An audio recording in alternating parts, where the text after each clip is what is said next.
Sindh high court bar ایسوسی ایشن کا ہنگامی اجلاس ہوا ہے۔ جاری اعلامیے کے مطابق اجلاس میں اسلام آباد ہائی کورٹ کے ججز کا چیف جسٹس آف پاکستان کو لکھے گئے خط کا جائزہ لیا گیا۔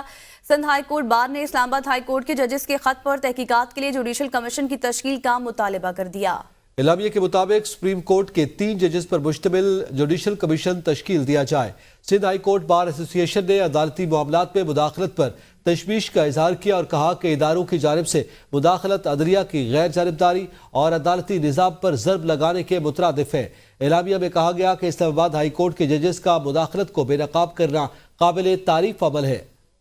اہم خبر ہے، سندھ ہائی کورٹ بار کا تحقیقات کے لیے سپریم جوڈیشل کونسل کی تشکیل کے معاملے پر مطالبہ سامنے آیا ہے۔ اعلامیہ جاری کیا گیا ہے کہ مداخلت پر تشویش ہے۔ سندھ ہائی کورٹ بار ایسوسی ایشن کا ہنگامی اجلاس ہوا ہے۔ اس حوالے سے مزید جانیں گے علی حسن سے۔ جی علی حسن، بتائیے گا سندھ ہائی کورٹ بار ایسوسی ایشن کا کیا موقف سامنے آیا ہے؟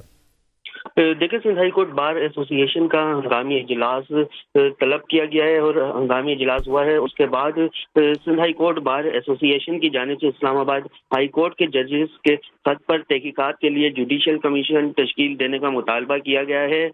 سندھ ہائی کورٹ بار ایسوسی ایشن کا کہنا ہے کہ اسلام آباد ہائی کورٹ کے ججز کا چیف جسٹس اور سندھ ہائی کورٹ کو لکھے گئے خط کا جائزہ لیا جائے، جبکہ سپریم کورٹ کے 3 ججز پر مشتمل جوڈیشل کمیشن تشکیل دیا جائے۔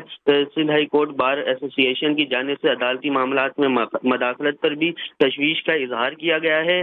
سندھ ہائی کورٹ بار کا کہنا ہے کہ اداروں کی جانب سے مداخلت عدلیہ کی غیر جانبداری اور عدالتی نظام پر ضرب لگانے کے مترادف ہے۔ اسلام آباد ہائی کورٹ کے ججز کا مداخلت کو بے نقاب کرنا قابل تعریف ہے۔ جی، بہت شکریہ علی حسن۔